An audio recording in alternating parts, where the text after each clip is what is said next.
Once again, welcome to my advocacy vlog. This is Baak Fishing Vlogs, and this is the first day of January 2020. Happy New Year to one and all from around the world. I hope you're just fine right now. We'll be having discussions about New Year's resolution, music, and a lot more. So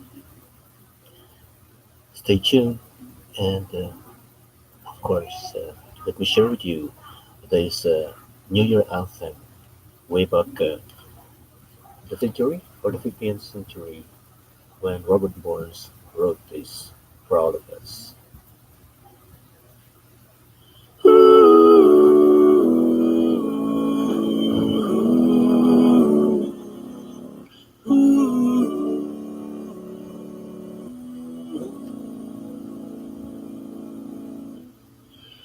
Should old acquaintance be forgot and never brought to mind? Should old acquaintance be forgot and days of old lang syne? For old lang syne, my dear, for old lang syne, we'll take a cup of kindness yet for old lang syne. And here's a hand, my trusty friend, that gives a hand to thine. We'll take a cup of kindness yet for old lang syne. For old lang syne, my dear, for old lang syne, we'll take a cup of kindness yet for old lang syne. Should old acquaintance be forgot and never brought to mind? Should old acquaintance be forgot and days of old lang syne?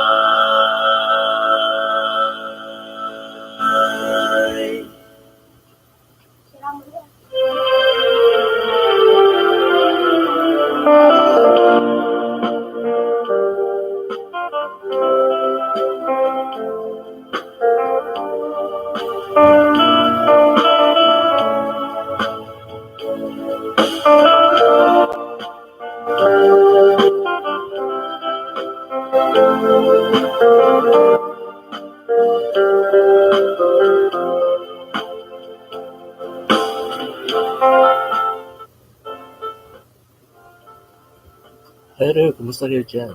Sa mga lahat ng mga nag-tune in ngayon sa LS natin dito sa Back Fishing Vlogs. Meron ako dito ang gustong basahin sa inyo, isang inspiration galing po sa isang lawyer at syempre writer na rin siya, productivity enthusiast and tech geek, si Attorney Laura McClellan. Dahil siya ay active na active sa kanyang vlogs at vlogging. Yung vlog kasi yung parang diary at vlogging ito ng video vlogs. Sa kanyang site na I was just thinking at sa BLS Street Law vlog. At sa Twitter naman po ay i-follow natin siya at Laura McMahon. Sabi niya, as New Year begins, we are making resolutions. Gumagawa talaga tayo. Pero, i-abandon lang naman natin ito mga isang buwan or kung hindi natin maset yung mga achievable goals natin. So, are you basing your goals on unconscious expectations or looking forward with a sense of expectancy?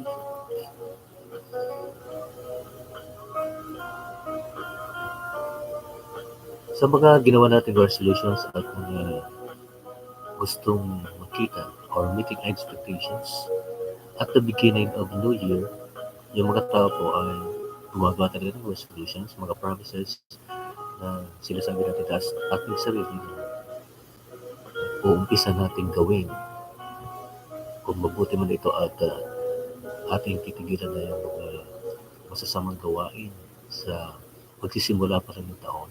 We tend to see the beginning of the new year as a turning point, an opportunity to make some improvements to our lives. So, ang Nielsen po nag-publish po ng kanilang survey sa top 5 resolutions around the world, especially the Americans. Parang ganito rin dito sa Pilipinas. Ano? Ganito. Number 1, stay fit and healthy. Lose weight. Yun. Number 2, lose weight pa rin. And then number 3, spend less and save more. Huwag gumastos. Yan, magtipid, mag-impok. Natutupad kaya. Number 4, live life to the fullest. Yan, mag-enjoy. Sabi nga, carpe diem. And number 5, spend more time with family. Yan ang top 5 goals, resolutions, at expectations ng mga tao tuwing dumarating ang bagong taon. So, the challenge of keeping New Year resolutions, ano po ba ang magiging problema dito? Kung saan na-abandon na ito sa pagdating ng buwan ng pinalimutan na yan. So, balik sa dating gawin. There are lots of reasons why that might be. Sabi nga, the resolutions we set are unrealistic. There are too many resolutions at the same time. We aim too drastic for a change. So we expect to change too quickly. Ang bilis naman magbago. Hindi naman ura-ura din nagbabago yung mga tao, di ba? You're gonna change the attitude of a person overnight. The resolution is out of sync with the stage of life we are in. Kung ano bang estado ng buhay natin, mali ata yung resolution na sinet natin sa ating kalendaryo. The resolutions we make aren't truly important to us. We're resolving to do things we think we ought to do. Kumbaga, hindi naman para sa atin, siguro para sa pamilya natin. Kaya ganun. The resolutions are poorly defined. Goals need to be specific and measurable so we can have to achieve them at the end of the year. So achieving our goals is a matter of mindset because in order to set ourselves for a successful year, we need to take a close look at our expectations, what they are, how we come to them, and what impact they have on us. Sabi nga, ang expectation, ito is strong belief that something will happen or will be the case in the future. A belief that someone will or should achieve something. So, expectation na eh. Anyways, para sa lahat ng mga nakikinig, may pumuputok pa sa labas ano. Eto na, Happy New Year sa lahat. Sayaw muna tayo.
There you have it. Sa lahat ng mga sumayaw. Napagod ba kayo sa unang araw ng taon? It's Wednesday. Ayan, the red number day sa ating kalendaryo. Ang January 1st. Ayan. Pamahiin na sa atin na maniwala tayo doon sa mga kung anong prediction, ano? Yung mga prutas na kinuha natin, mga bilog-bilog o binili pala. Ano ba mga prutas yung mga bilog? Tingnan natin. Kasi yung kahapon na kita ko sa downtown area dito sa amin sa Naga City sa Bicol. Marami yung mga nagtitinda. At syempre yung mga purotot para maiwasan puputok. Pero kagabi parang gera, marami nagpaputok talaga.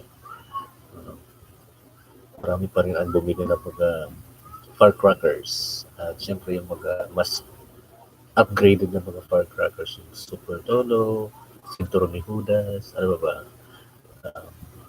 Plapla, Quitties, yun. Anyway, sa nagtatamsak sa atin dyan, dumikit na 1 million. Kanina, 2 million yun eh. Kumusta ka dyan? Pa-tamsak naman dyan. Sabi ko nga, Happy New Year sa lahat. At dikit na guys sa akin, please tell me what are your New Year resolutions. Ang dami nag-LS, mga kaibigan natin online. Eh kasi po, nag-LS tayo, yung watch hour natin ay nadadagdagan. Ayan, mga bata, nangiingay pa sa labas. Oh, inom muna tayo ng fluids para hindi ma-dehydrate. Siyempre, marami ang nagwalwal kahapon, di ba? Yung mga kaibigan natin, kumusta mga kapamilya, mga kaibigan, ng mga magulang natin, siyempre, naki-wish din ng prosperous New Year. Lalo na doon sa mga nag-effort talagang maganda para sa pamilya, siyempre sa mga inaasal na bisita kinabukasan. Kasi 12 midnight, 12 midnight pa lang ay active na ang mga tao. Talagang hindi natulog. Siyempre, yung iba nag-videoke or karaoke at yung iba naman ay nag-jamming sa inihandang mga foods on the table. Kaya, meron po ba tayong babasahin dito? Meron ako yung kwento sa inyo ba kasi mawala na naman ang ano natin, ang malakas na video. Meron akong ano dito. Pero ito muna, ang zodiac sign ngayon sa Chinese zodiac, palagi natin pinaniniwalaan yung mga Chinese. Ang dami kasing nangyayari naman talaga. Chinese horoscope for 2020, ito po ang taon ng metal na rat. Nakita ko pa lang yung kaibigan natin mabait dito. Nandito sa gilid. Year of the Metal Rat. The Year of the Metal Rat 2020 will be a year of the new beginnings or new beginnings. Sabi nga, new opportunities for finding true love and earning more money. 2020 is going to be successful. Siyempre, positive ang outlook natin palagi. And the Year of the Metal Rat comes right after the Year of the Earth Pig 2019, yung nakalipas. And before the Year of the Metal Ox, yan, metal na naman, sa 2021. The years of the rat are 1912, 1924, 1936, 1948, 1960, 1972, 1984, 1996, 2008, ngayon nga 2020, at 2032. So ngayon, ang Chinese horoscope 2020 for the 12 animal signs. According to the 2020 Chinese horoscope, the Lunar New Year starts on Saturday, January 25 and ends on February 11, 2021. The rat is the first sign from the 12 animal cycles of the Chinese astrology, and for this reason, 2020 is considered a year of new beginnings and a new one. Yeah, 2 million na ang tamsak sa atin. Uy, padikit naman sa atin yan. Shout out naman. The metal rat year is going to be a strong, prosperous, and lucky year for almost all Chinese zodiac signs. Everyone will show determination regarding their goals, aspiration, and even their hobbies. This is a great year for founding and evolving. Founding, ibig sabihin, magbubukas ka o gagawa ka ng sarili mong negosyo. Pag mag-i-evolve yung mag-i-improve yung existing negosyo mo. Those who plan to buy real estate, to start a business, or to invest money in a long-term project have great chances of being satisfied in the future. But beware, this type of initiatives will only be successful if they are carefully planned. Siyempre, nasa papaplano pa lang yung ikatatagumpay ng isang adhikain. The Chinese New Year is celebrated every year through sumptuous and colorful festivities. It is the most important celebration, an occasion for family reunion, party, and 2 weeks long winter holiday. The beginning of the year, the first days of February, are extremely bright and full of motivation. We've received as a gift a new, clean, fresh year with no mistakes and no regrets. The year of the rat is going to bring us creative energy, an energy which can manifest by fulfilling plenty of things you wish in your life. And siyempre, magaganap lang naman yung mga wini-wish natin kung sasabat natin ng pagkilos, sabi nga. So, mayroong production sa cars and machinery. Yan ang nakikita na po. IT, yan. High-tech industry, cosmetics, and health. Yan. Siyempre sa health hindi mawawala. Sinasabi po ng metal element creates water, which means productivity and activity for the metal industries. So, sa metal nakatuon ngayon. And, rat muna, sunod naman, ox, Tiger, rabbit, dragon, snake, horse, goat, monkey, rooster, dog, and pig. Sa career and fortune ngayon, the year of the 2020 is under the sign of metal astral element. Unlike the pig year, which was 2019, has been under the earth element. All the actions initiated this year are driven by success. You need to follow your goals with confidence and determination. You have to be relentless in order to accomplish your objectives and never let yourself be discouraged by failure, problems, and difficulties.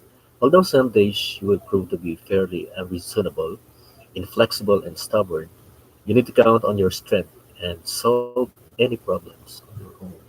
Yeah, on my own daw. Sino na naman, mamaya may kukuwento tayo ha. Huwag kang bibitaw.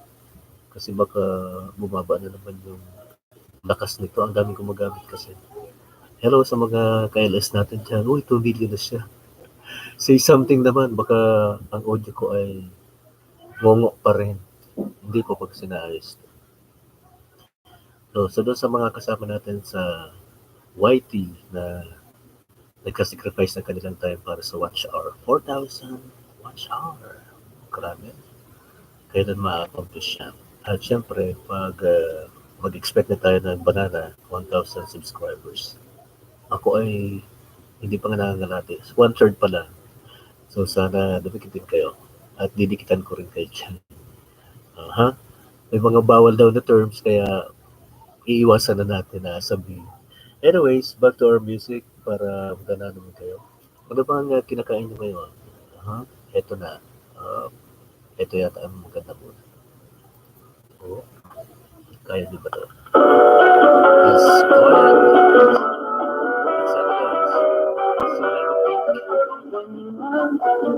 Comes in and takes you for a spin. Oh la la la. Say magnifique. When every night your loved one holds you tight. Oh la la la.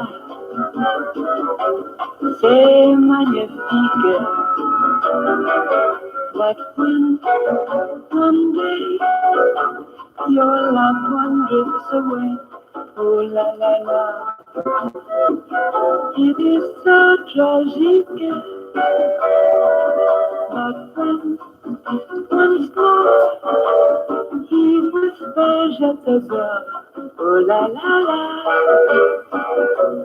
c'est magnifique.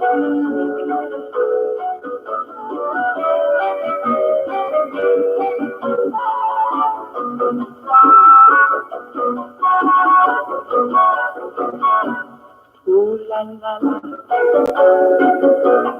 c'est magnifique.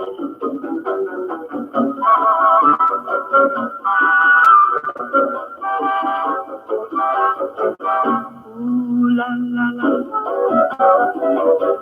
c'est magnifique.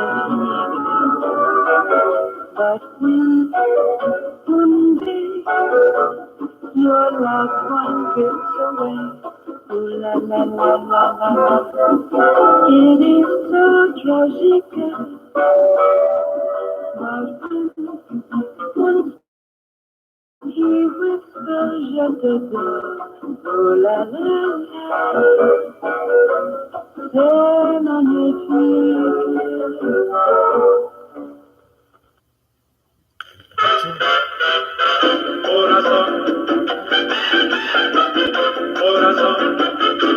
You gotta have heart.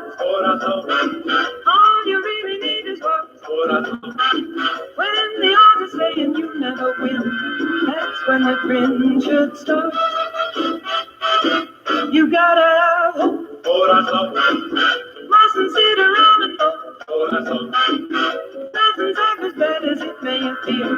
Wait till next year and hope. when your luck is batting zero.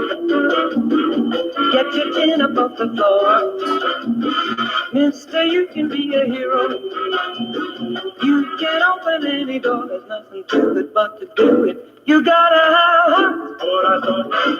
Miles and miles and miles of heart. Oh, it's fine to be a genius, of course, but keep that old horse before the cart.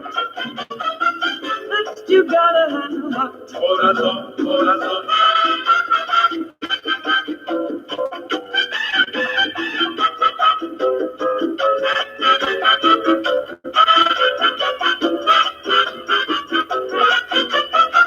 When your luck is batting zero, get your chin above the floor.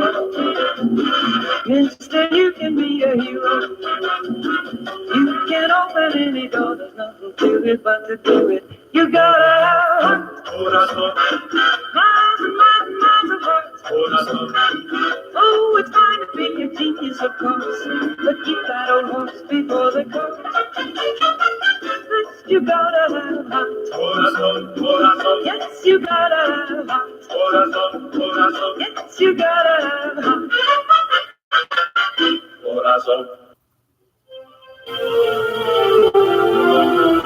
At narito pa rin tayo sa advocacy group na Baat Fishing Vlogs. Baat means Bicolano Alacham Anglers Club. Andito tayo sa location ng ating founder, Phil Francisco. At siyempre sa lahat ng mga Alachammers dyan, makakaparinig, makaka-view ng ating LS o live streaming. Shoutout sa inyo dyan kung saan mo kayo mga location. Ito na po ang kwento natin tungkol sa bagong taon, bagong buhay.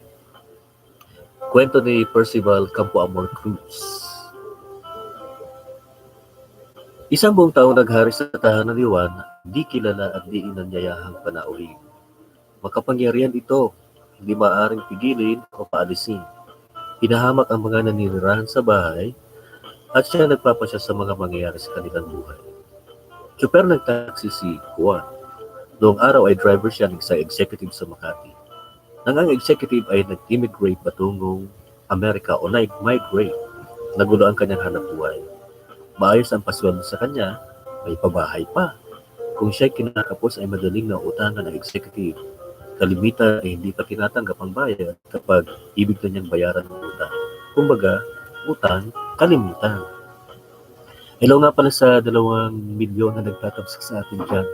Hoy, paano naman dyan pa-approve ka nito? Ang ano? Ganyan. So, balik tayo sa kwento. May Mang Juan. Tila siya matching na itinapon sa dagat. Alam niyo ba yung kwento ng matching atong unggoy at matching? Hoy, si Gato Ceres ang gumawa niya. Nag-drawing pa ang ating national hero, ang ating pambansang bayan. Alam niyo ba kung ano ang kabuuang pangalan ni Gato Rizal? Parang nalimutan ko. Jose Protasio Rizal Mercado y Riolonda. Kung tama ako. Uy, 1 million na naman lang. 2. Uy, paano naman tayo padikit? Tuloy tayo sa kwento. Lumangoy na walang katulong upang mabuhay. Ibinigay sa kanya ng executive ang isang kotse at ito'y ginawa niyang taxi. Wow. Umalis man ang executive ay nag-iwan naman ng puhunan na maaaring ikabuhay ni Juan at ng kanyang pamilya. Naitatawid ni Juan ang pangangailangan ng pamilya sa pamamagitan ng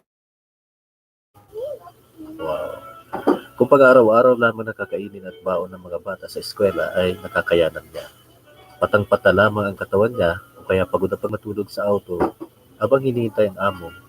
Kalimitan ang pinupunta nila ay bahay at opisina lamang. Kapag oras ng tanghalian at hapunan ay kasalo pa siya sa pagkain ipinabibili ng amo. Magaan at masagan ang kanyang trabaho noon. Ngunit ngayon ay ang nakakapangyari nga ay ang panauhin ni Juan sa bahay. Simula nang dumating ito ay kung ano-ano nang mapapaklang pangyayari ang nagaganap sa kanyang buhay. Unang-una ay umalis ang executive at siya'y napabayaang lumangoy na sarili. Ang mahapdi pa nito, Isang gabi nag-overtime sa pasada si Juan ay nadisgrasya pa siya. May dalawang lalaking sumakay na nagpatid sa may bandang Caloocan. Nakagalang-galang ang kasuotan at pagmumukha. Iyon pala ay mga huldapper.